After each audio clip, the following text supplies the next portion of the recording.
વડોદરાથી એક પ્રશંસનીય સામાજિક પહેલના સમાચાર આવ્યા છે। ઉનાળાની કાળઝાળ ગરમીને ધ્યાનમાં રાખીને ભારતીય જનતા યુવા મોરચા વડોદરા મહાનગર વિસ્તાર અને હરણી ગામ દ્વારા મફત પક્ષીઓ માટે બાઉલ વિતરણ કાર્યક્રમનું આયોજન કરવામાં આવ્યું। આ પહેલ પર્યાવરણ સંરક્ષણ અને કરુણાને પ્રોત્સાહન આપતી વખતે નાગરિકોને અપીલ કરવામાં આવી હતી કે તેઓ તેમના ઘરો, ટેરેસ, બગીચાઓ અને આસપાસના જાહેર સ્થળોએ પક્ષીઓ માટે પાણી પૂરું પાડે, જેથી પક્ષીઓ આ ઉનાળા દરમિયાન રાહત મેળવી શકે। આ કાર્યક્રમમાં ભારતીય જનતા પાર્ટી યુવા મોરચા ગુજરાતના પ્રદેશ પ્રમુખ, વડોદરાના સાંસદ સભ્ય ડોક્ટર હેમાંગ જોશી હાજર રહ્યા હતા। ભાજપા મોરચા યુવા મોરચાના વડોદરા મહાનગર વિસ્તારના પ્રમુખ, ઉપપ્રમુખ, વેપારી સેલ કન્વીનર મનીષભાઈ પટેલ અને મોટી સંખ્યામાં ભાજપના યુવા કાર્યકરો હાજર રહ્યા હતા। હરણી ગામના સ્થાનિક નેતાઓ અને સામાજિક કાર્યકરોએ પણ આ સેવા અભિયાનમાં ભાગ લીધો હતો।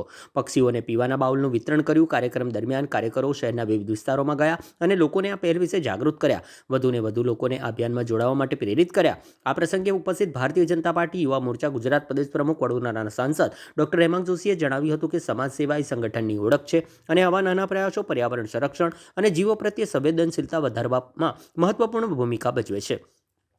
વડોદરા શહેરમાં આવી સકારાત્મક સામાજિક પ્રવૃત્તિઓ યુવાનોમાં સેવાની ભાવનાને નવી દિશા આપી રહી છે, જે સમાજ માટે પ્રેરણાદાયક ઉદાહરણ બની રહી છે।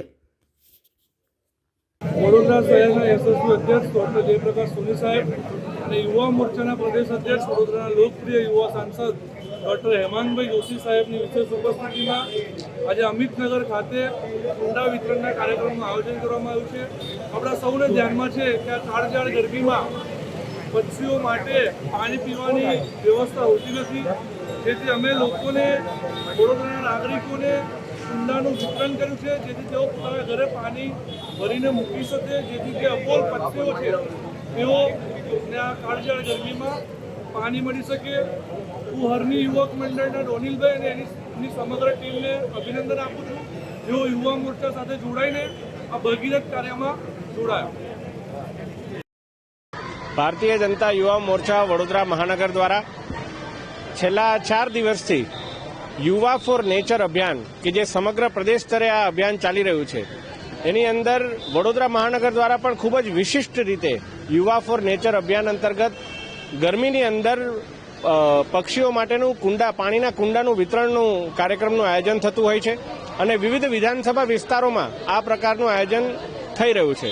આજે અમિતનગર સર્કલ ખાતે વડોદરા શહેર વિધાનસભા વિસ્તારની અંદર આ આયોજન થઈ રહ્યું છે અને યુવા ફોર નેચર અંતર્ગત પર્યાવરણ સંરક્ષણનો તો સંદેશ આપી રહ્યા છે, પરંતુ મારે અભિનંદન આપવા પડે પ્રમુખ શ્રી મૌલિકભાઈ, રોનકભાઈ, ઋત્વિકભાઈ, ખાસ કરીને ડોનિલભાઈ અને એમની સમગ્ર ટીમને કે યુવા ફોર નેચરની સાથે સાથે સ્વદેશી આપણા માટીના કુંડાનું વિતરણ કરી અને ખૂબ સારો સંદેશ સમગ્ર નગરજનોની અંદર તેઓ આપી રહ્યા છે।